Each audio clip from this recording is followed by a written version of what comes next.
Welcome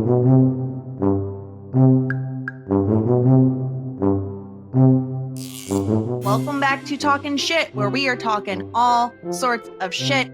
I'm Jess Sterling. Today we are talking Season 2, Episode 8, Milk Money. And of course, I am joined by someone who is very approachable, Stuart. Stuart, how are you? So we've gone from an insult last week to calling me approachable this week. I'm liking this trajectory, Jess. I'm really liking this trajectory. I can't promise good things going forward. I make no promises. Of course, because this is such a Canadian episode, we had to be joined by not only a Canadian, but someone who definitely runs an underground, illegal, unpasteurized milk business, Melissa. Melissa, how are you? Hey, it is me, Louis Pascal, telling you to pasteurize your milk, everybody. It took us 2 seasons to get to a bad accent. Amazing. Absolutely incredible. Yeah, Melissa, this is long overdue. I feel like we talked about you coming on this episode before the podcast even launched. Maybe? Yeah. I think I dibs this podcast really early on. Yeah, because it's about milk. It's about unpasteurized milk, which I guess is like a very Canadian thing that I'm not familiar with. Maybe it happens in the States. I couldn't even tell you. I looked it all up. We can get into it. Great. Perfect. Yes. Love that. So yes, Melissa has been on before, but of course she is back again for a very Canadian episode. And Melissa, we did last podcast try to atone for any of our sins against Canadians. Honestly, though, mostly it's Stuart's problem. Like he's the one who's majorly involved. How dare you blame me as a Brit for having any bad will towards the Canadians? It's not like, we've got a history of it or anything. It's not like you colonized them. I mean, we colonized everyone. Not special. Yeah, they colonized you too. You just threw a bunch of tea in the harbor. So yeah. Which we should be maddest about. Yeah, we were just too nice about it, and we're like, well, I guess you can stay. It's fine. So of course, if you want to subscribe to the podcast, find Talking Shit on all your podcatchers. We're on social media at Talking Shit, and of course, watch our lovely, beautiful faces on YouTube at Talking Shit. Now, let's get into Season 2, Episode 8, Milk Money. We'll do a quick recap here at the top before we dive into it. Got milk? Johnny certainly does when he attempts to get into the illegal unpasteurized milk business. Alexis uses her Ted connection, which sidebar, Ted is back. He has a beard. He has a leather jacket. He has a motorcycle. We're going to get into it. To get Johnny 12 tanks of milk. That's right. 12 tanks, not 12 pints. $400 goes down the drain when the duo plus Roland are forced to pour it out at a police checkpoint. There's also the Moira versus Jocelyn for town council debate. Moira does her best to be approachable by getting drunk with the Jazzagals. Jocelyn, meanwhile, goes to the blouse barn to spice up her outfit, only to find herself in an oasis of black and white. David is conflicted about helping Jocelyn, but he ends up giving her a whole new, much more professional look. And you can imagine Moira's reaction. Hey, can you grab me that knife? The one you stabbed into my back? Just so over the top. And that is what happened on Schitt's Creek this week, Stuart. Solid episode. Not what I thought it was going to be. When we talked about the title of it last week and I knew who the guest was, I was thinking perhaps it might be a conversation more down the line of how Canadians have their milk in plastic bags and in jars and you do the whole stick and pour thing, which I thought would be a big contentious issue, even though I think it's actually probably one of the smartest things in terms of reducing waste and everything. But is unpasteurized milk a thing? Is it a big racket in Canada? No, so it's very much the opposite. So, yes, Eastern Canada has milk in bags. We don't actually on the West Coast. I actually think bags might be more wasteful because cartons are like you can put them in green waste. That's what I use as my like, green waste containers. So Yeah. I don't know. Oh, To me, on the West Coast, bagged milk is still weird, and I, will defend it to my last breath. But I think it's a bit wild. I've never actually purchased bagged milk myself, but Canada has very strict like dairy laws in general. So like our butter is a lower fat content than other butter for some reason. I don't know. And Doesn't that mess up your recipes when it like does. cooking? It does, Jess. This is how I figured it Yeah. out because I was isn't it trying to the make point pie of butter? I was To trying be to make fat? pie crust from a UK recipe and it kept messing up. And I was like, why am I so bad at this? And it turned out it's because our butter isn't the same. So, yeah. And like our dairy lobby is very powerful and very strict. So it's really expensive to buy like non Canadian dairy products in Canada. And the thing about milk specifically is that unpasteurized milk is illegal throughout the entire country, unlike Oh, in the UK and parts of the US. So that is why that was why like Oh. this was the episode. I was watching the show being like they've referenced the Nanaimo bars, they've talked about Winnipeg, like it's clearly Canada like for those that know what to look for. But this was the episode that I was like, this is definitely taking place in Canada, and it makes me so happy. Like that's why I love this episode so much because there's just no way that like this would be that big a deal anywhere else. But yeah, Yeah. it's because of the like the risk of, there's bacteria and stuff that can happen if you don't mhm. pasteurize Yeah. milk, which is in named after Louis Pasteur, who was a French microbiologist, which is why I said it was French at the beginning of the podcast. Um, but yeah, and so like there's like a whole public health act in Canada that makes all unpasteurized milk illegal, and like the selling of unpasteurized milk. But England, apparently, raw milk is allowed. 43 American states allow unpasteurized milk. So the lawless wastelands that you both live in are truly shocking to me because there's just, I don't know, there's like all these like raw milk lobbies that try to argue for it. But it's like everything that you read is just like, it's a terrible idea. Like, Yeah. welcome to your Yeah, why do salmonella it? if that's what you would like to do for like a mild difference in taste, maybe. Yeah, I don't know. Interesting. Yeah, Yeah, it seems like a real leap to like yeah, want to like go for it. Like I see occasionally at, like farmers markets, like farm shops, you'll have like this unit, almost like a vending machine that'll be like, get a glass of unpasteurized milk, and it'll be like straight from the cow's tit. And it's like, no, I want it to be clean. Like I'm Yeah. already kind of when I think about the reality that we have conditioned ourselves as a species to like overcome biology to make us kind of accept this and not be ill from it from another like animal's product is one thing, but I don't want to be reminded that what I drink regularly, Yeah. tea and everything else, has to go through such a strict and stringent like kind of cleaning process to make it normal. I want to be separated from that. I don't want the reminder Yeah. or the risk. Yeah, no thank you. I don't need to be drinking raw milk. Honestly, like the fact that Johnny just like chugged a pint or however big that jug was of milk is kind of gross to me in general, let alone it being raw milk. But Melissa, bagged milk, I do have to say, I have some exposure with bagged milk. And I'm going to share my screen right now. So if you're watching the YouTube version, you could see this. Growing up, when I was in elementary school, we got our milk in these bags. Like they're like, if you're not watching the video, it's kind of like a sandwich bag. But the the worst part was, remember Capri Suns when you'd have to stab the straw into the pouch? Take that and make it 20 times worse because the part you were supposed to stab was directly in the center of the bag of the milk. And 9 times out of 10, you'd like stab through it all the way out the other side. But this is what I grew up with, and I remember two kids would be sent with like the little milk carton, the little like plastic milk carton thing, and like crate, and you'd have to go, and everyone would be like, okay, I want chocolate, I want strawberry, I want white milk, whatever. And then they'd come back with these bags piled up in this plastic crate. this is crazy. It makes no sense that this is what I drank as a child. Did Yeah, you I go like. to school or prison? This looks rough. I Porque mean, in no los America, dos. it's kind of Yeah, same, right? it's the same thing. Yeah. Yeah. So yeah, that is my exposure to bagged milk. It's that Yeah, version.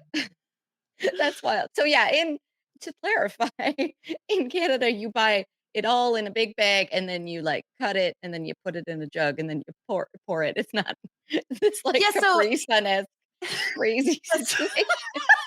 so in Canada, it's normal to have like a little plastic pitcher like ready Yeah. to go with your bag of milk. And in the UK, Stuart, it's normal to have a tea kettle like ready to go at all times. I don't know I what. don't know Tea that kettle? those things are directly related. Yeah, it's like this is like a thing like Stuart, we've had conversations where it's like, oh, it's very normal to have what are those? It's like a cover that goes over your A tea teapot. cozy. A tea cozy, yeah. But You what is say the this as point if of it's that? strange. This is It normal is behavior, strange. Jess. That's You weird. mean okay, you mean that you don't have a kind of like porcelain vessel to take boiled water, put it in, let the tea brew, and then decant it into smaller vessels. I just And don't you need to understand the keep it purpose warm of with that. It's the knitted materials middleman. It outside. keeps it warm. It's the Yeah. middleman, though. But why is there? It's also so cottagecore. Like, come on, stop denying the vibe. Like, knitted tea cozies are the coolest. Fair. It is Do you know very there's actually cottagecore. a spate of knitting vandals that we have here in the UK? And they go around to like post boxes and other kind of things, and they like knit covers for them and then just like kind of throw them on. And they're actually like in most places, obviously, they're not wanted criminals, but there are some instances where local police forces will actually get quite PO'd about it and like go on the hunt for them. Like, do you have any information? It's like no one in their right mind is gonna like dob in a bunch of grannies who are going around going, hee hee, isn't this hilarious? That is But my yeah, they're really absolute adorable. favorite. Like, there's nothing I love more. Like, that story is just all good vibes because it's both pissing off the police Yeah. and making things extremely cute. Like, what more could you want, you know? Yeah, that's incredible. My undergrad, we had a statue of Canadian hero Terry Fox, because he went to my same undergrad. This is the guy who had cancer and then he ran across Canada. Did He the did a running, yeah? marathon. Yeah. Yes. And he didn't make it. The cancer came back. He got to Thunder Bay. So, but he still did. He ran a very long way. And now children do like little runs for cancer every year. But anyway, the statue of him, people would put like a toque and a scarf on him every winter as if he was getting cold. It was very cute. That's Oh, adorable. that's adorable. Ah. Yeah. But yeah, let's get into the milk storyline in this episode because Johnny has been looking for business opportunities and he's like, maybe I can get into the milk biz, you know? He tries to ask Bob about it. Bob is like, I'm not getting into this illegal nonsense. No, thank you. Absolutely not. I will not be involved in this. I don't want to go to jail because what is his wife's name? Gwen will not wait. Well, will not wait. Yeah. Now last podcast, Melissa, we talked about different punny names for like me being on an island with my love for Bob. Stuart, I promised you I would come up with more in time for this podcast, and I did. I Googled island names and I tried to make some puns. Oh gosh. They're bad, okay, but it's funny. I just want to say I'm very impressed with the fact that I came up with Barbados as quickly as I did. I was about to say, please tell me you did Barbados. Barbados is obviously the best option, so it's not my fault that all of these are just lesser, but I did what I could. We have Bob Hamas. We have Lababos. I think is that I don't know. We have, instead of Cabo, we have kebab. Bob. Instead of Cuba, Cubaba. Instead of Aruba, a rhubarb. And then instead of Bermuda, Bob Muda. Bob Muda. My husband threw in, instead of Hawaii, Hababi, and I don't know why he thought that one was so funny. But anyway, there you go. I don't know. Bobology Island isn't sounding as bad now. But yeah, Bob can't go to jail because Gwen won't wait for him. No. And so he uses Alexis's connection with Ted to get milk. But of course, she misunderstands, gets 12 tanks instead of 12 pints, which costs $400, which he, of course, does not have. And shenanigans ensue. Melissa, to me, this is a very underrated coupling of Johnny and Alexis. We don't get it a ton, but when we do, it's 10 out of 10 incredible. Yeah. So first of all, this is what happens when you don't stick to the metric system, people. Like, this is exactly why we all need a standard unit. Also, because I have been informed many, many times that what Canadians think of as a pint is not a proper pint, and that is, not a very specific unit of measurement here, which is a problem. Stuart's mind is I'm so going all over the confused. place. Yeah, You have different pints? I think it's often kind of synonymous with like just a glass of beer that is not necessarily Oh, like yeah. a proper pint. Yes. Yeah, And I so, mean, in yes, British vernacular, we use like, I'll have a pint, referring to a drink anyway, but Yeah. really the measure isn't what you're actually talking about. Yeah. Yeah. So yes, the Irishman in my life has informed me many times that it's wrong and inappropriate. But so the thing that I have to share is that Johnny, by this distribution of raw milk, is risking a fine of $3 million or 3 years in jail. That is the Oh my punishment for raw God. milk distribution in Canada. What? Why? That, You were not wrong. $3 million Yeah. for just some cow milk.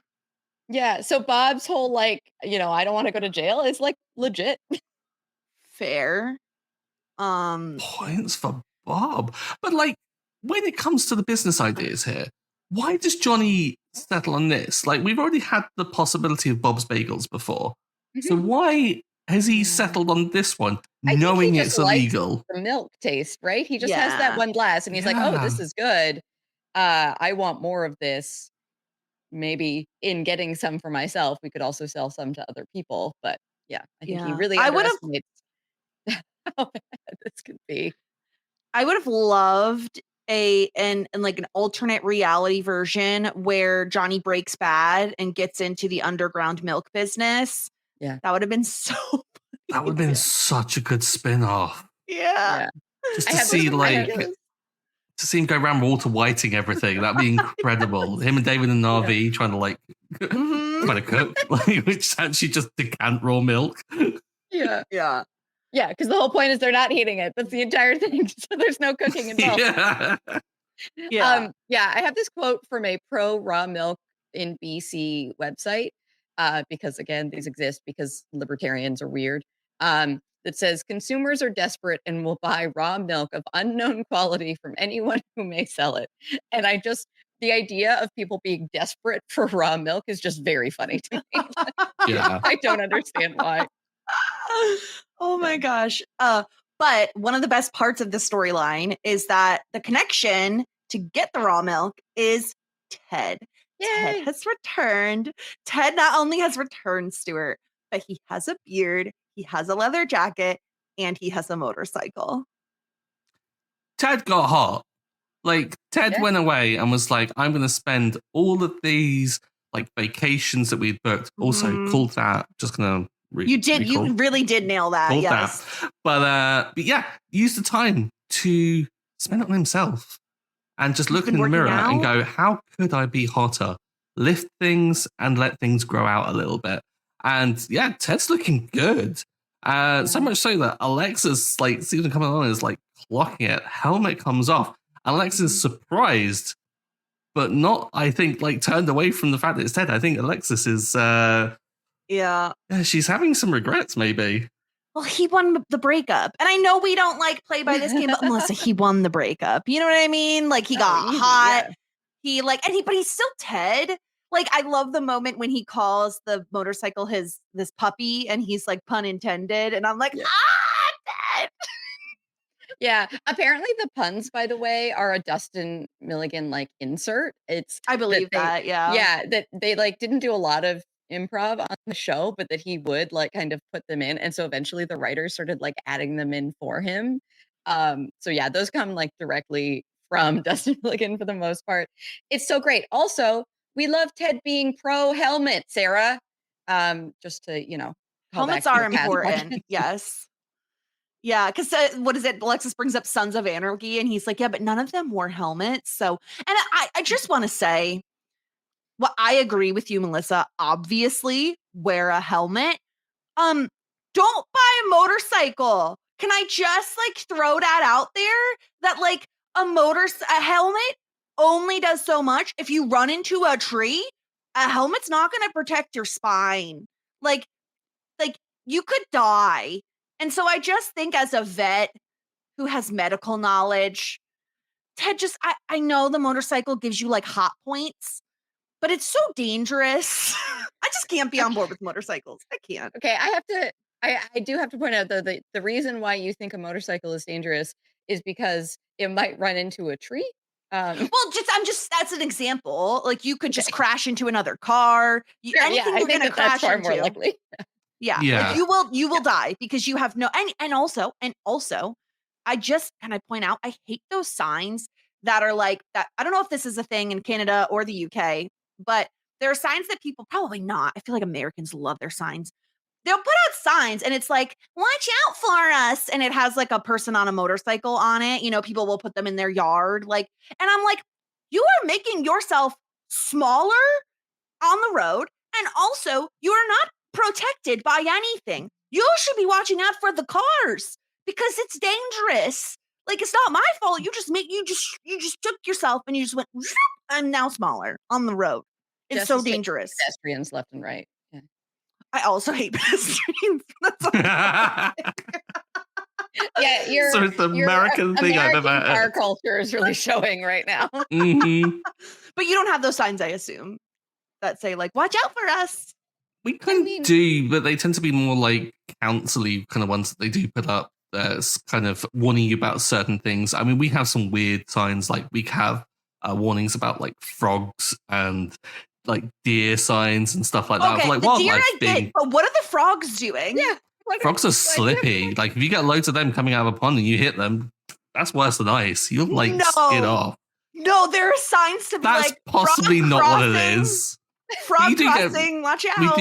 We do get frog signs. We also get loads of like kind of really guilt laden ones, like 20's plenty for like areas near schools and stuff like that. But then you also get the horror ones, which are like, yeah, just insinuating that you're going to hit a kid if you even drive down here a mile over the speed limit kind of thing. So yeah, get a lot of those. Yeah, we have like a share the road sign that it's usually for bicycles though, where it's like a car and a bicycle next to it. And like, yeah, at the end of the day, like motorcycles are one of those things that like if you ask an emergency department like doctor, like, hey, what's the one thing you'll never do? And they're like, ride a motorcycle. So yeah, I think but the problem is not the motorcycle, right? It's the car that hit the motorcycle usually. So I think the cars are the problem, and we should probably create our roads safer for people other than cars to use them. Yeah. I don't Also know. that. I have a whole like thing against car culture, but that's because I haven't owned a car in like 7 years. But yeah, anyway, we have some signs. But yes, Americans love signs. It's so funny to me the moment I cross the border and the billboards are just massive. They're so huge. And we like the only areas in Canada that you'll see them is on like indigenous reserve land because they just have different like they can make their different rules than kind of federal law. And so they and so it's usually you'll be like driving down the highway and then there's like a stretch of them and then you keep driving and then they're gone. But yeah, in the States they just seem to be everywhere. Yeah, not so great things about living in the States. But Ted is back and he's hotter than he was, especially the beard. I'm like, yes, Ted. And he looks a little bit tan because he's been like on the islands and all of that. He got like the breakup special. And yeah, Alexis is like, she knew that she like failed the breakup a bit because the guy that she like broke up with Ted for, she's not even with anymore. So that's, tough noogies for her, I guess. But anything else about sorry, I was just going to say, like, timeline-wise, jumping back onto the practicality of this, like, right. how long has Ted been away? Like, I think of a 2-week holiday and I'm like, oh gosh, that's really long. Like, just to do nothing unless it's like a real activity holiday and you're going to do stuff and things. But it doesn't sound like that's what Ted booked. It sounded like a kind of romantic getaway where you basically book a room and you use it for things I won't say on this podcast. But so he's got to be like, what, 2 weeks? So he's gone away, come back, and Alexis isn't with Mutt, which means that the Alexis and Mutt would have been a couple of weeks. So Alexis had 2 significant relationships in the span of at most 8 weeks based on this timeline. It feels like the math is mathing on that. Not Yeah. shaming her in any way, shape, or form, but like I'm shaming the kind of emotional investment, really, of just why this matters as much as it does. Because Yeah. this I is mean, not a long time. he could have extended the holiday. I think time is a bit unclear in this. But yeah, I agree. And I remember in watching the episode with her breakup with Mutt, finding the whole like Alexis being like, I was myself with him, I'm changed, or like I found all of that to be really kind of unbelievable, because I was like, wait, this guy, like Mutt changed? And I was like, I don't know. And it was, I wanted that to be something that she was experiencing that had nothing to do with Mutt. I thought it was her maybe being like, I think I've made some bad choices and like I'm going to think about that, or like she could have had some change that wasn't necessarily about Mutt, but she's like, yeah, I was, myself with him, and it's like, were you at all? Did you say anything to him? I just like I didn't buy any of it, but Alexis is going through her own journey. So. Mm-hmm. Yeah. I agree with you. Like when we try to do it's almost like when people tried to do a timeline for the Succession seasons, and you're like, wait a minute now, this doesn't make a ton of sense. Yeah. It kind of really does fudge with a little bit of the Alexis's emotional investment but I mean, I guess you could look at it as Alexis has never dated people in the way in which she dated Ted and Mutt.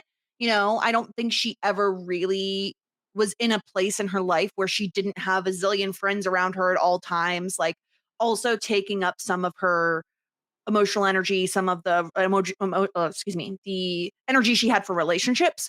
So maybe from her perspective, it's very different. Even for us, if it's like, that was a couple of weeks, girl, like you're fine. Oh yeah.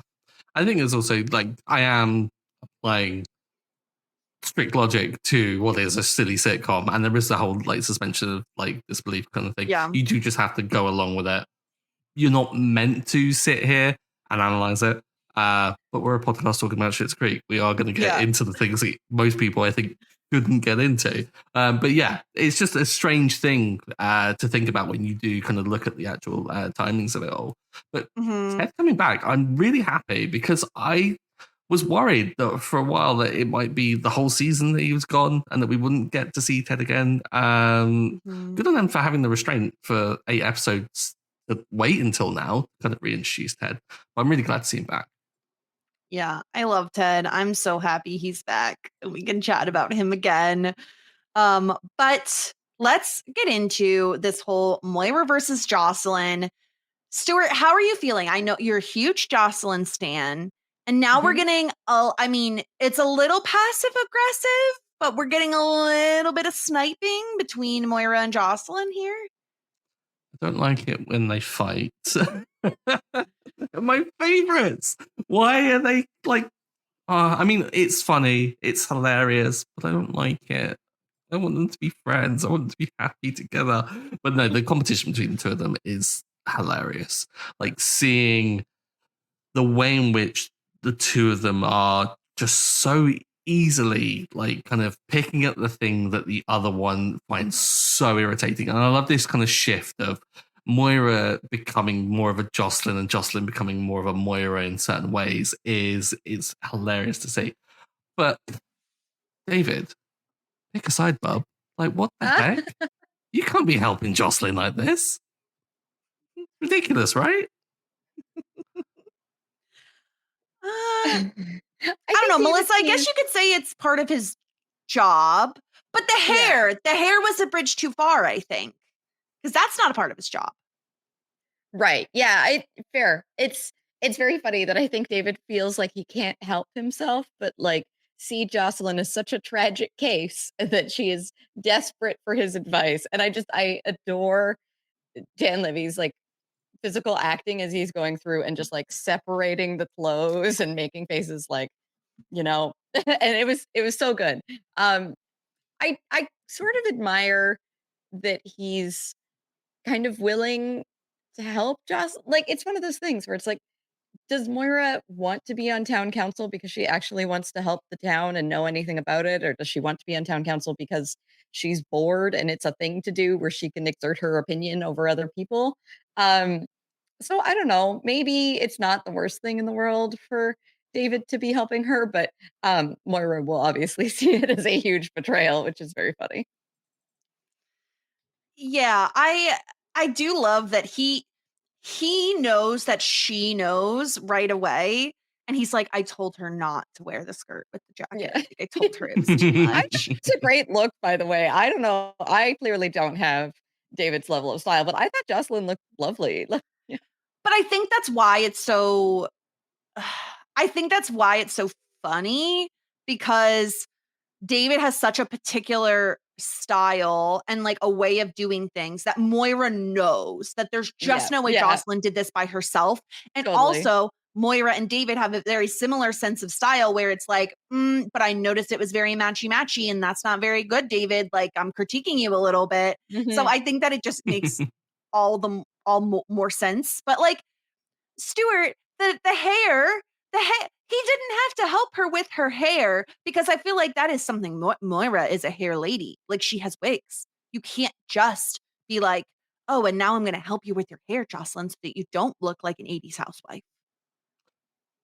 What was wrong with the hair before? I kind of like Jocelyn's hair. I think that it's perfect for her and who she is. Yeah, it doesn't necessarily match the suit, but like this new hair, this like pantsuit politician like hair, I'm not here for it. It's It's not very flat. Jocelyn. Yeah, Uh, there's no It's body to it's it. it's so like why couldn't Jocelyn have maybe in a back alley deal with David not have taken one of Moira's wigs?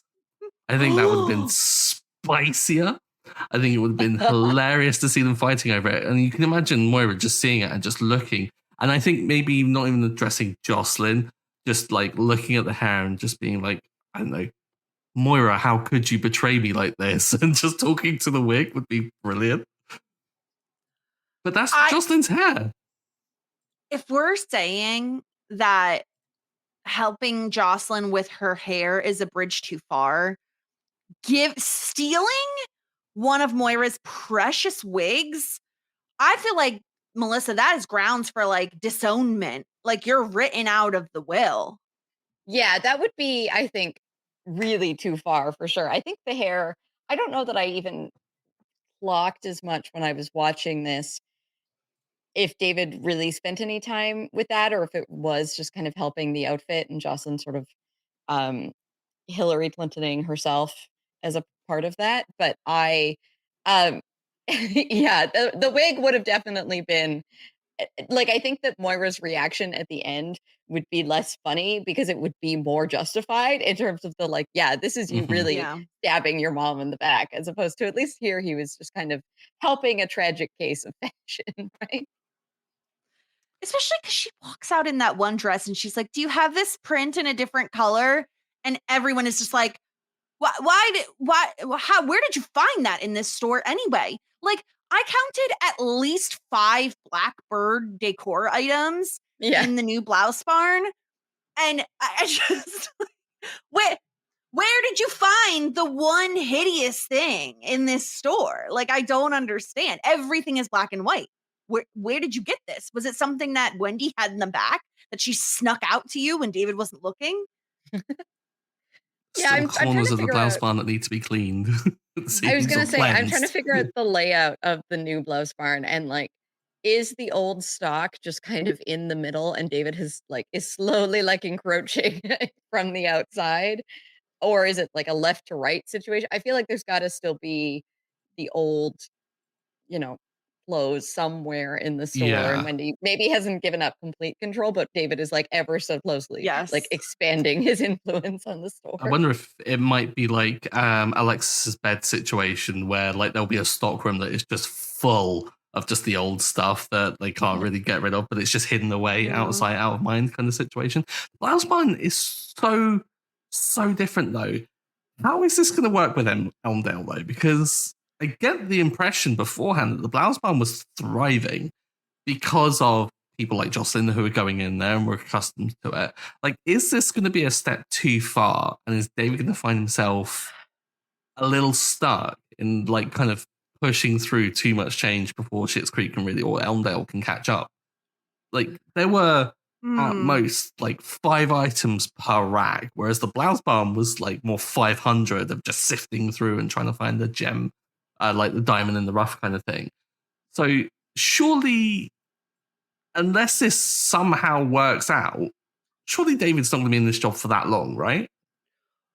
I would argue, though, that Wendy was hiring like a brand manager or something like that. So David didn't just walk in off the street and steal this job and like make a job for himself. She was looking for somebody. So I would imagine maybe there was some issue before David arrived. I mean, maybe she was buying too much stock and she couldn't get rid of some of it. But like certainly now we've gone in the complete opposite direction where we have 15 bird statues that are just decoration, one of which is like, Melissa, it's like a massive ostrich in the middle of the store. What are we doing, David? Why? Why do we need a giant ostrich in the store? Yeah, it's very funny because there are certain things about this episode that I find delightful knowing where the show is going that I can't say in front of Yeah. Stuart, but I think there's kind of two different aspects about the scene that kind of allude to stuff that will come. Anyway, it's very, very fun and I can't wait to see how it goes because I think, Stuart, that you do have a point that this is very much David being New York David to the extreme, and that it will, like how that will play in Elmdale is certainly, or Elmwood, Elmdale. Did I get that right? I I've already think it's forgot. Elmdale. Yeah, I think it's Yeah. Elmdale. Okay. That it'll, we'll have to see how the clientele responds to that. Like, can we just look? I have a picture of when Jocelyn was walking into the Blouse Barn. We have 1, 2, 3, 4, 5, 6, 7, 8, 9, 10, 11, 12. I just see 12 bird statues. There might be a 13th back here. And one ginormous black ostrich. Yeah. And there's nothing. Like there really is. And we know they're not selling the candles that are laid out here. So you have maybe like 30-ish clothing items that we can see. And this is the majority of the store, I imagine. So would you not prefer an abundance of birds than an abundance of busty mannequins? Fair. Yes, I would rather the birds. Busty birds. Combine the two. Yes. Need some busty birds. Yeah, it's just why is the ostrich? What is the ostrich? I just have so many questions about the ostrich. Yeah, it's a real choice, and like we know what he's going for. He's going for this kind of like artsy, like little boutique kind of thing. I just don't know if it's going to play that well with Elmdale. Like, I suspect that perhaps Wendy might have been hiring a brand manager in the same way that Subway hires sandwich artists. It's a very floaty title. And I don't think much artistry with the sandwiches is going to happen. I think that she wanted a clerk. Like she wanted someone just to work the shop and help out maybe in kind of shaping it a little bit. And David is just Daviding very hard.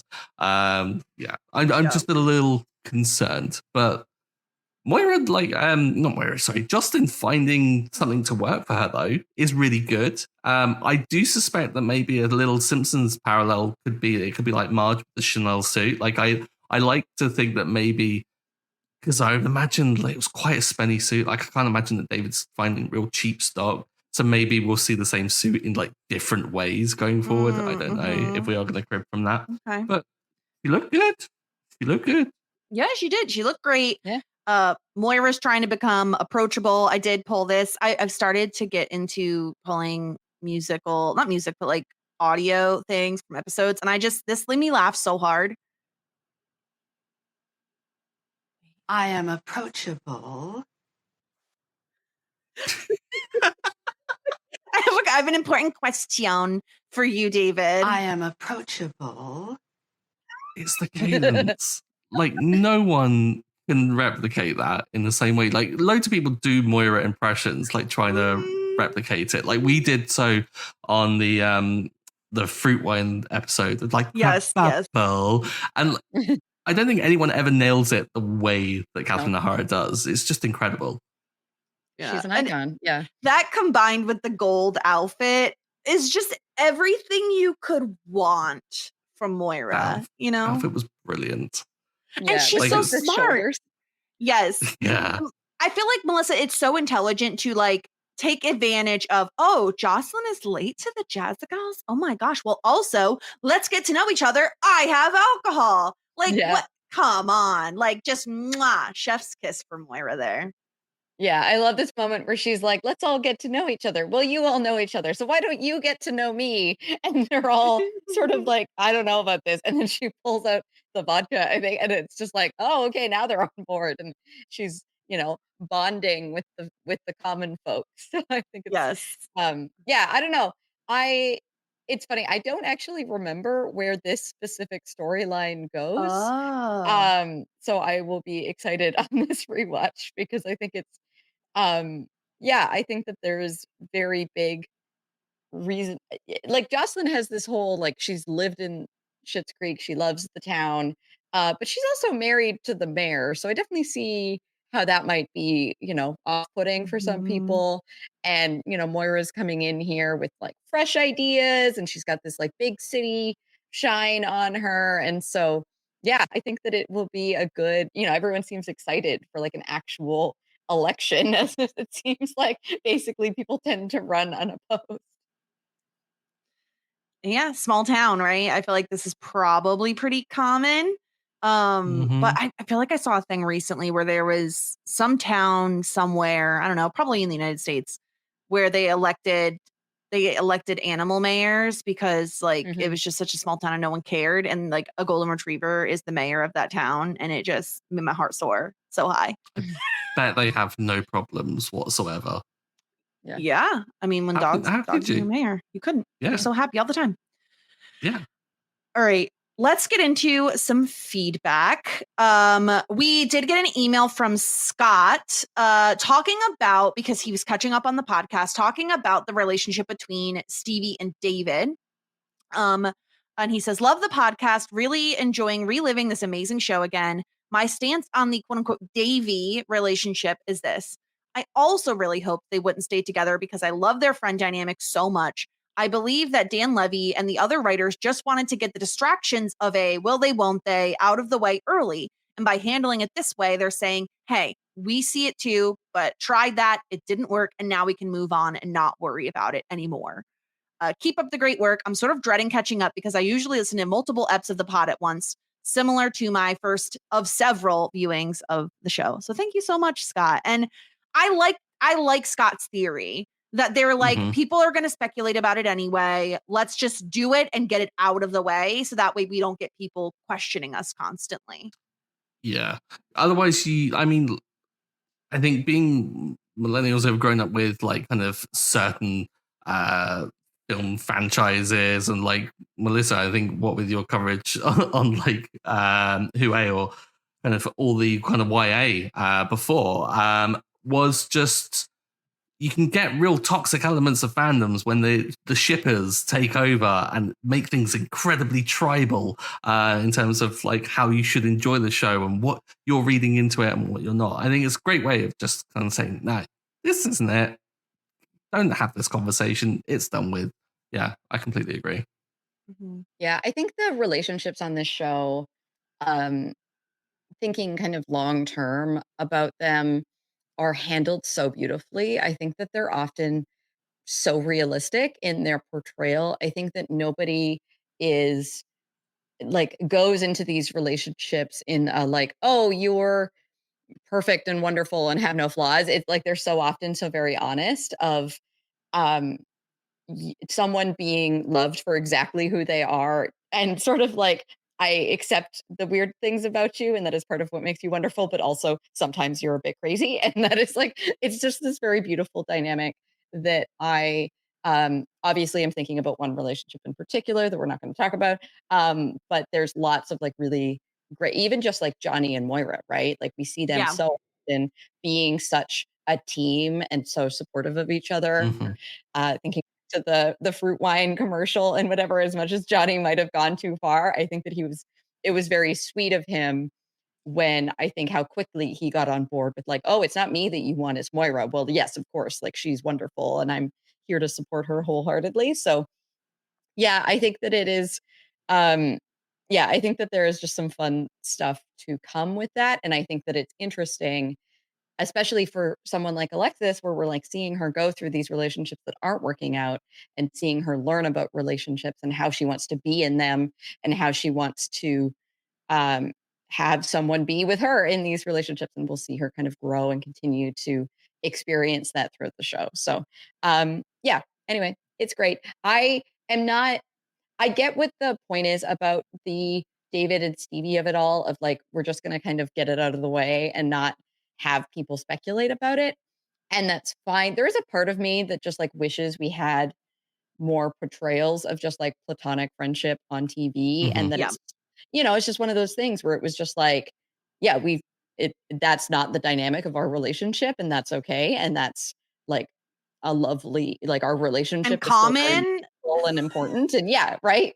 Um, so part of me wishes that it like didn't feel like a necessary thing for the show to do, but I do understand this idea of them just wanting to kind of, and it can also be a realistic thing of like it starts with like a maybe for a little bit and then people being like, you know what, we're actually better as friends and that sort of thing. So that's fine too. It's just I personally didn't need it, but I understand that like TV at large has certainly trained us to expect things like that.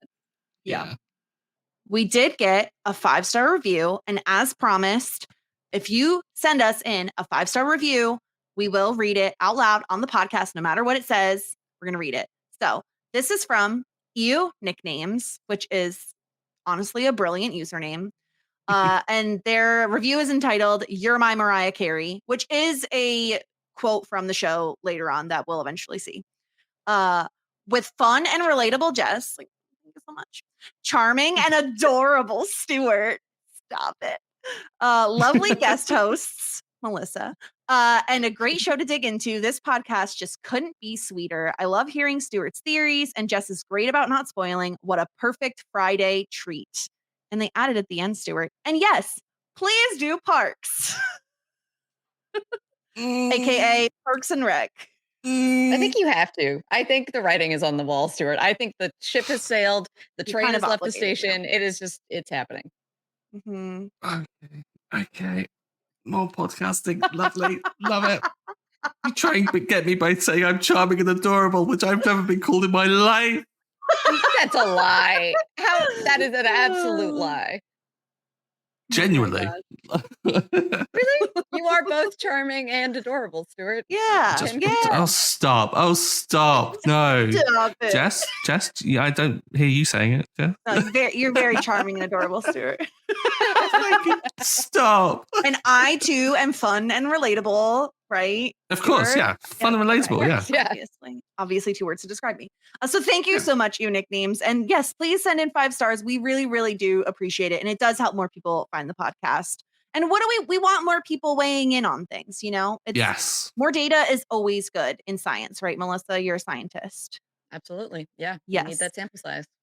Thank you. Let's get into our ratings here. Let's give out some simply the best points and some disgruntled pelican points. Stuart, I'll go to you first today. Who are you giving your MVP simply the best point to? I feel like this one's a tough one this week because I don't Yeah. think anyone jumps out as being particularly great. I'm going to go a bit left field, maybe. I'm going to give it to Ronnie because Moira's campaign was dead in the water until Ronnie saw that lukewarm vodka and was like, no, we're doing this and we're jumping on board. And when it did, like Ronnie has been kind of slowly encouraging Moira in this whole campaign thing. In the previous episodes, we saw like kind of the compliment over the way in which she stood up to Roland at the town meeting, and kind of just giving that gentle nudge. So yeah, I'm gonna give it to Ronnie. Okay, Melissa, what about you? Who is simply the best? I am going to give it to the Mr. Glow Up himself, Ted. I think that he comes back just absolutely doing the best, winning the breakup, as we said, and, still wearing a helmet, advocating for helmet safety. I loved it so much. And I'm so happy he's Mhm. back. We do stan. Um, gosh, I had trouble this episode because it's like on one hand, I wanted to give it to Jocelyn because I feel like manipulating David into making her over and all of that was great. But I also feel like she fired the first shots in terms of when Moira comes into the diner. I feel like she kind of started things off on a bad foot with Moira. So the fact that she has to like elevate herself is almost her fault. Um, I I want to give it to Alexis. And the reason is, yes, she messed up on the number of milk containers. Okay. We can all agree that she did mess up in that way. However, I think an underrated quality of Alexis is how great she is in a crisis. Because Mhm. when they're about to get to that police checkpoint, again, her background comes into play and she's just like, don't worry, we got this. Use a fake name.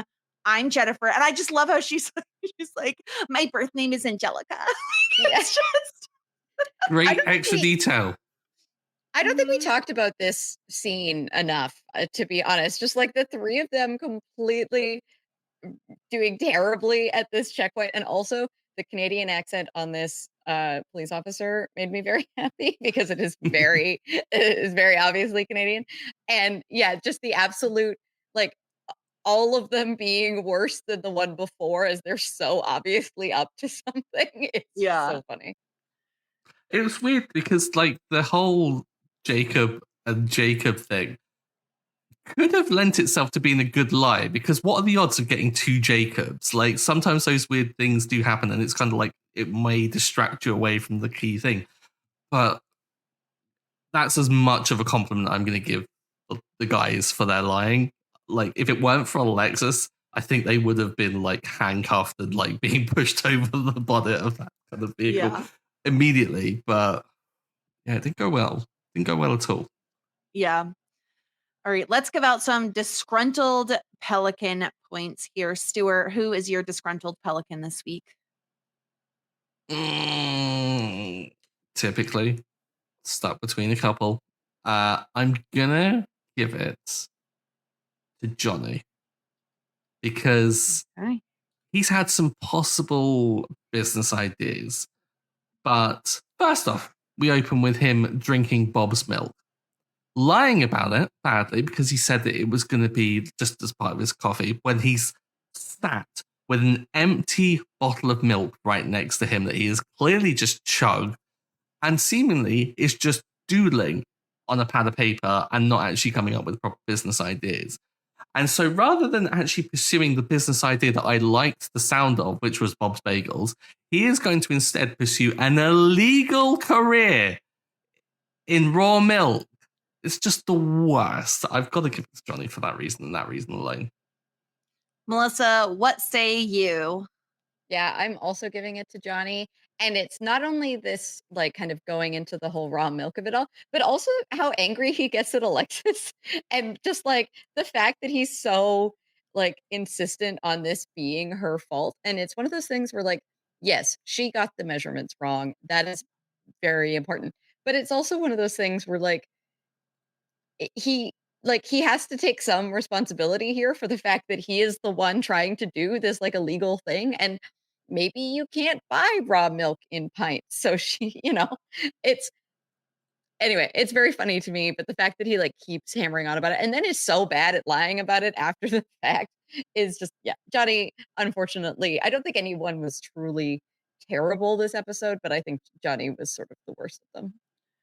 Yeah, I agree. And I'm actually gonna like the thing is all of the things you both have said are easily reason enough to give him the disgruntled pelican point. But the one thing that I need to point out is when he's trying to get a favor from Alexis to talk to her ex-boyfriend who has recently won the breakup, he's putting her in a Mhm. very awkward position. And he says, your trail of ex-boyfriends really make it difficult to get any work done. It's like, well, excuse me. You're the one Yeah. asking me for a favor. So Johnny really that upset me more than pretty much anything else he did this episode. Is I was like, that is downright rude, Johnny. Like, get out of here with that nonsense. And also in that same scene, it does look like Alexis may be drinking the Harvest Meadow smoothie. It is like Mhm. neon orange in a very weird way. Like, I want to know what's in it. I just had to point that Did out. spot that. I was like, is she acclimatizing? Is she just being very kind of like nice to Twyla and be like, yes, lovely. Yeah, that looked kind of nuclear. What was in that glass? Yes. So yeah, unfortunately, that is 3 disgruntled pelican points for Johnny this episode, but he has a really bad one. Like it's really bad. It's not a good episode for him. Johnny's been doing a lot better than he has been recently, but yeah, 3 Yeah. is really bad. Yeah. Okay. It is Moira wig watch time. We have I would say it is quite a subdued watch or excuse me, wig from Moira this episode. This is her wig from when she brings the vodka to the Jazza Gals. It's like a strawberry blonde, kind of auburny looking thing. Stuart, a lot of her wigs have bangs. I mean, helps cover the line, right? Like That's you're not going true. to see the lace front. Like you wear bangs, it's Mhm. gonna. Sorry, bangs. Acclimatizing to Fringe. then it's going to hide a multitude of sins beneath. I love the fact that she is going with a more casual wig for this because she's relatable, relaxed Moira. Exactly. She's not approachable. Exactly. As approachable as someone with lukewarm vodka can be, which is not very in my kind of experience. But yeah, it's also a little theatery. Like I kind of feel like it matches the Jazza Gals vibe of just going in like almost like an artsy kind of like singing. I don't know why it just suits it for me. Interesting. Melissa, what do you think? I really like it. I think it's cute. I think it's a good look. And yeah, I think that it is clearly her attempt to be, a little bit more one with the girls while still having this kind of, she's still wearing shoulder pads, right? Like she's still being professional and a little bit like politician-y. So yeah, I think it's a great look. Yeah, I guess maybe I can get on board with the argument of like she's trying to be a little more relatable and approachable with this look because I just don't like how many pins are in it in the back. It's like it looked like someone just came along and was like, "We'll just shove a handful in and call it a day." But I guess if she's not going for as glamorous a look, this'll do. This makes sense. So that is Moira's wig this week. And of course, that leaves us with the tier ranking of the episodes. Here's where we stand currently. We have hot shit, full bouquet, love that journey for me, Ew David, and shit out of luck. We're pretty evenly spread here, I would say. I feel like we're doing a good job. We started off very hot on the season. We're now more in the middle of the pack.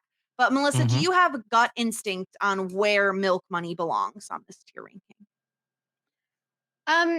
So similarly to you, Jess, I have a terrible time like remembering at things for too long. And so it's just one of those things where I'm like looking at these episodes, having watched all of them not that long ago, and immediately I'm forgetting like what happened and what outside of the A plot. So I don't really remember how it stacks up to the others, but I think that to me, this is an episode that I think of, but I don't think it's an episode that is like particularly laugh out loud funny. It's not overly emotional. I think that it's probably like a love that journey for me, just because I think it's like a good solid episode of Schitt's Creek, but not necessary, and one that like I have great fondness for, but I don't think is one that is particularly I don't know that it would necessarily stand out to other people. Like, I don't know, Jess, if someone just mentioned like the milk episode of Schitt's Creek, would you remember this one or would it take a minute? Yes, I would, but that Okay. I've seen the show so many times that like, Yeah. of course it would stand out to me. Um, yeah, the way I generally like to do this is I pull out each of the storylines and kind of how do I like them individually. I love the milk storyline. I think it is hysterical. So that one is above average for me. I think that the Moira versus Jocelyn is more average than above Mhm. average for me. And then getting Ted back, I think bumps it up a little bit as well, especially the way in which we get him back. So Mhm. my gut instinct was lower end of full bouquet. Mhm. But Stuart, what do you think? Where do you think this belongs? I was leaning top end of Love That Journey for me until I heard what you just said, which I think is actually really a great point. Is that yeah, the milk storyline is hilarious. Like there's some really funny moments of it. The Moira Jocelyn thing is it's playing into a larger story that's again we're not talking about long form in depth storytelling here, but it's playing into a longer narrative. But we got Ted back, and the way in which Ted came back was great, and really plays into Alexis's bigger story, but also a really funny kind of singular moment. So yeah, I kind of agree. I think perhaps lower end of full bouquet is probably where it should go. Okay. So do we think the very bottom of full bouquet or above Moira versus Town Council? Because I think it's lower than Bob's Bagels, but Mhm. maybe higher than Moira versus Town Council. I think we're at the point now where I think we've got two episodes that are, I want to say, at the exact same point. Because I kind of see the Moira versus Town Council in this episode as being quite linked, what with the kind of Town Yes. Council of it all. So yeah, either or for me. Yeah. Think I think let it Go no, with your there. heart. Yeah, there's where my Done. heart It's is. done. It's in the Okay. full Can't believe you bouquet. put it there, Jess. Jeez. Oh my god. So that's where we stand. I also pulled. I want to play them because I was going to play them when Melissa's talking, but I also want to be rude and like interrupt people. But I did pull some like little sound things for like if certain if they fall into certain tiers. So I have this. Love that journey for me. And I have Ew, David. Incredible. and just I one am more for fun. approachable. Are we going to have to like rename some of the rankings to make them all quotable? I know that's the problem is like hot shit full bouquet and shit out of luck are in like direct quotes, Direct right? quotes, Like yeah. they're punny. I wonder They're if we could find like particular words and like edit them together maybe. Yes, Like okay. there must be someone saying hot somewhere. Oh, full bouquet? definitely. Next time we hear the word hot, we'll have to pull that clip. Done. Okay, well that's where we stand on our tier rankings.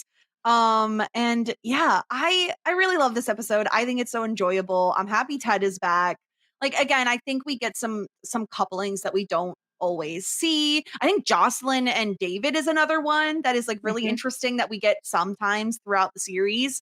So really, really excited for everything we have coming up. And oh, good God. The next episode, the title is like one of the more giveaway titles. You know what I mean? Like you're going to know what it's about because of the title. Like Milk Money is like, wonder what that's about. No, Mhm. not season 2, episode 9. Stuart, are you ready for the reveal of the title for next week? This feels like it's getting a lot of build up. I'm worried. It is titled Moira's Nudes. What? Yeah. So, yeah. I have a lot of questions. I'll save them. Yep. And of course, we're going to Please. be joined by another special guest. And I'm trying to remember if this was the episode. We're going to be joined by Chappelle. And I can't remember. And when I first asked him to guest, he had picked an episode that was really far out. And I think it was actually a season 3 episode, not this one. But I was like, okay, but until then, would you like to talk about a different episode? And so he did pick this one. It's a very funny one. I can't wait to talk about it next week. knowing this episode's title and knowing how your American Pie podcast went down on Shit 90 Series taught me, I'm looking forward to next week. It sounds like it's going to be fun. We said a lot of things, it's a podcast, you say things as one does. So that'll be next week. But thank you so much, Melissa, for joining us. It is always a joy to have you on and get a Canadian's perspective on a Canadian show. It's necessary. Make sure you listen to me singing your national anthem on last week's podcast. I feel like I did it justice. I don't know all the words. I only know the beginning, but the beginning is the most important part, right? Because you started. Right. By the beginning, do you mean like the first two words or the first line? Canada. And then it's like our home in sacred land, our home in native land. No. Our home on native land. Yeah. Yeah. See, I know things sometimes. Yeah, pretty good. I listen, there was shots fired, maybe from Stuart calling our national anthem bad. And I just got to say, it's because it goes more than an octave, unlike God Save the Queen or whatever, which is just the same note we compel a higher power to protect a very privileged individual, I'll have you know. I mean, she's dead, so it didn't work that well, did it? Oh, that's I'm gonna have to wave a flag. Why do you have a flag right there? It's Olympic season. Oh, okay. Fair enough. I'm like, you're beginning to become a little bit too American, Stuart, because that feels like an American thing to just have a flag for your country just chilling. I just go outside, I raise it every morning. I kind of like shoot at people from the lawn. That's just, I imagine, how America acts. But Melissa, the real shots were raisins, I'll have you know. Those were the real shots. And I will stand by that forever. Yeah, I did also get that random stray on like episode 5. Yeah, by the way, Melissa hates raisins and she's crazy. I'm not even here. I'm just listening happily at the airport and suddenly like, why am I getting caught in the crossfire? Also, where is the lie though? Are terrible. Raisins are terrible. You take all the good parts of grapes and you suck them out and you throw it away and then you leave. And then you put them in cookies of a grape. And then you put them in cookies and they're chewy and delicious. Chewy little nuggets of sweetness. Yeah. No, you put them in cookies and people think they're chocolate chips. And so they're like also secretive and like lying. It's not good. How many people have mistaken a raisin cookie for a chocolate chip cookie and been disappointed? You never go, oh, wow, I'm actually more excited that this is a raisin cookie than a chocolate chip cookie. It's never happened. I feel like this is the behavior of someone when they were a kid who really took umbrage with parents sneaking in vegetables to foods and lying about what they were. I'm getting that energy here. Yeah. Is that right? I mean, I don't know that I can think of specific example. I've just always thought they were kind of gross. Anyway. Well, thank you for joining us, Melissa. What else do you have going on? Where can people hear more of your spicy food takes? Not spicy food, but like your spicy takes on food. Sure. Yeah. Check out Whirlwind Podcast. We've got Whirlwind Pods on social media, whirlwindpodcast.com. You can email us, whirlwindpodcast@gmail.com. I'm currently talking Veronica Mars with Adam. We are nearing the end of season 1, which is very exciting. It is lots of like twists and turns left to come. So some people are watching it for the first time, which is always very exciting. So highly recommend checking out that show. Doctor Who, Inside the TARDIS with Kevin and Adam. We just finished our recap of all of the new season of Doctor Who. And so we're getting back into our curated watch of Series 7, which is another kind of iconic, incredible season. So that's very exciting. Otherwise, all sorts of stuff going on at Whirlwind Podcast. We're talking Pushing Daisies, talking Shameless. Todd and Tommy are talking all things animation. They just did like a Pixar characters breakdown, which was great. And other things. Jess has been on. Stuart, feel free to come on. Let us know what you want to do. We are more than happy to have you on. So yeah, Whirlwind Podcast. There's lots of stuff to check out.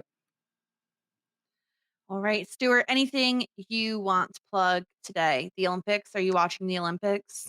Nothing to plug, just watching the Olympics. We've had an absolute stonker of a day. Everyone's calling it Wild Wednesday because we won a load of medals, which we don't tend to do as a smaller country, which is really great. So yeah, happy about that. But yeah, otherwise I'm just consumed in watching about 4 different sports at any given time and just pretending as if I know what's going on.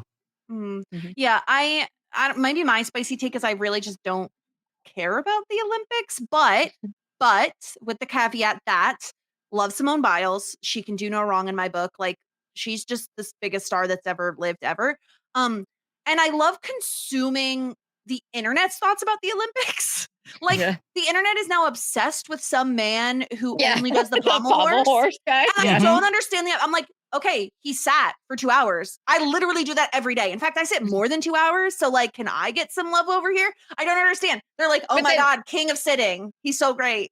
Well, because he like lay there with his eyes closed for a while. And then he went out and like did Kicked ass. basically flawless routine that was very impressive. So I think that it was that transition. Also the glasses. Yeah. People love, when you take the they basically she's all that at him. Yes. Right. Oh my God, he's so hot without his glasses. Yeah, I think that's a part of it. Yeah, I mean, my very Canadian take is that the Winter Olympics are better than the Summer Olympics. Yeah, So no, I'm sort of like solid good take. very loosely consuming them. But Canadian women's rugby got a silver medal, which is very exciting. We beat Australia and then had to play New Zealand. And trying to beat New Zealand at rugby is just a terrible idea. But, we got second, which was great. Yeah. Yeah, I just, I watched a TikTok that was this is my consumption of the Olympics. Is I watched a TikTok where this guy had little cutouts of every it was kind of like a flip book, but think cutouts of Simone Biles, like the thingy where she runs and then does the leap and then the twisty things and then lands, I don't know what that's called, but that's gymnastics. Sure, gymnastics. That's the generic thing. That's not the actual thing. Anyway, he had these cutouts and he went and he got like put things in the background. So like the American flag and like, that was a couple of times because we're Americans and obvious. And then there's other things. And then he put it all together and it was so freaking cool. I'll send you both the link. It was so cool. And I watched it like 4 times. And that's my consumption of the Olympics because I'm not a sports girly, but I like cool things. And Simone Biles is the coolest person in the world. Anyway. Yeah. That's the other Canadian, just, because again, on brand, the Canadian scandal of the Olympics is that the Canadian women's soccer coach got fired and the assistant coach for like sending a drone to like watch other I heard about practice. this. Yeah. So, and you're the good guys. What has the world come to? I know. It was real bad. And then, so they have now started with a 6-point deficit and they are 1 win away from still advancing despite you get like 3 points for a win. And so they if they win their next game, they might still advance despite that. So they are just like kicking butt right now, which is very exciting. And Christine Sinclair, who is like a Canadian soccer icon who just recently retired, she put out a statement just saying like, this is not representative and like, let's all support our team who's like out there in these like terrible odds and whatever. Anyway. So that's kind of the most exciting thing about like the Canadian Olympics right now is that like despite this really awful start, the Canadian women's soccer team is kicking butt. So also very exciting. Oh, my other favorite thing is how much because obviously the Olympics are a very like nationalistic thing, right? Like it's like oh, we're Americans, we root for the Americans, like that whole thing, right? I love seeing Republicans and conservatives flip out over the French intro to things and like how like there was drag, there was like headless people, like it was very over the top and I love watching everyone freak out about it. And Celine. Yeah. Let's just celebrate Celine. Your Canadian queen, who did her first performance in like a crazy long time because she's got this the stiff person syndrome. Yeah. So that was just an icon. And I was recently at the Canadian National Frisbee Championships, and one of the teams from Quebec was blasting Celine Dion during their warm-up. And I was like, yes, the French team playing the French Canadian queen. It was so funny. It was great. It was a great vibe. Oh, and one other TikTok that I did see. See, this is my Olympics is just through TikToks. There was one TikTok I saw where it was during the intro, like during the like French Open, like the opening of the Olympics, ceremony, where there was like the the hotel, what are they called? The people that get the bags, the bag people. Like And concierge kind of thing. yes, concierge, and they have the like wheeling thing, and it's the camera's kind of panning across all these different people dancing. And it's like when you lied on your resume, and there's one guy just swinging his arms wildly, and it is That one got memed hysterical. so much. It was like me when I realized I've got the coat hanger still in my jacket. It's like- So funny. Very so like in- left shark energy, right? Yes, Yes. big left spark energy. So yeah, if you're not into the sports, that's fine. Like consume the Olympics through TikTok and you'll be satisfied. Like it's a cultural event. it's great. Yeah. Anyway, so that's all What we about have you, this Jess? week. What have you got? Find me on Shit 90 Shows Taught Me. What else is new, right? We're doing Buffy, we're doing Felicity. Some wild just like the wildest of stuff is happening on both those shows right now. So check all of that out. And until next time, warmest regards. And best wishes.